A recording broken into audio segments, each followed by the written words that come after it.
দায়িত্ব কারে ঢোকাই দিলে বুঝতে পারবেন। কি কারা যেন পাচার করে দিচ্ছিল, এখন হাসপাতালে। ওর বাড়ির লোকের সঙ্গে একটু যোগাযোগ করে দেবেন। পাচার? হ্যাঁ। আপনার কথা ভুল হচ্ছে। আরে ও দেখেন গে নিজ্ঞাত বয়ফ্রেন্ডের সঙ্গে ফুর্তি ফাটা নেশা ফেশা করি কোথায় পালাচ্ছিল। ট্রাফিকিং? এদিকে আসেন, এটা কমপ্লেন লেখার টেবিল, এদিকে আসেন। আরে দূর, আপনি থামেন দেরি, কোনো কাম কাজ নাই, গুড ফর নাথিং একটা। ভুল বুঝছেন তাই বলুন।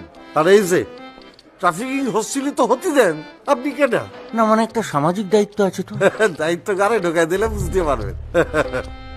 এলাকায় নতুন এসেছেন, কোনো কাম কাজ নাই। এমন সুন্দর জায়গার নামে আপনি বদনাম দিচ্ছেন। আপনি নিশ্চয়ই আউটসাইডার, আমাদের এলাকার নিয়ে ধান্দা করতে এসেছেন। এই আপনি মিডিয়ার লোক না তো? হ্যাঁ, এই এনারে ভালো করে সার্চ করে দেখো তো। এই অত কষ্ট করতে হবে না, আমি নির্ভেজাল একজন সাধারণ মানুষ স্যার। তাইলে তো কথা কিসের? এটা থানা, বুঝতে হবে। আমার যা বোঝার বোঝা হয়ে গেছে। তাইলে দয়া করে ঘাট থেকে আমার বোঝা খান নামায় দেন দিনি। সারাদিন প্রচুর খাটাখাটনি করতে হয়। এটা কি হলো? হয়নি, হবে।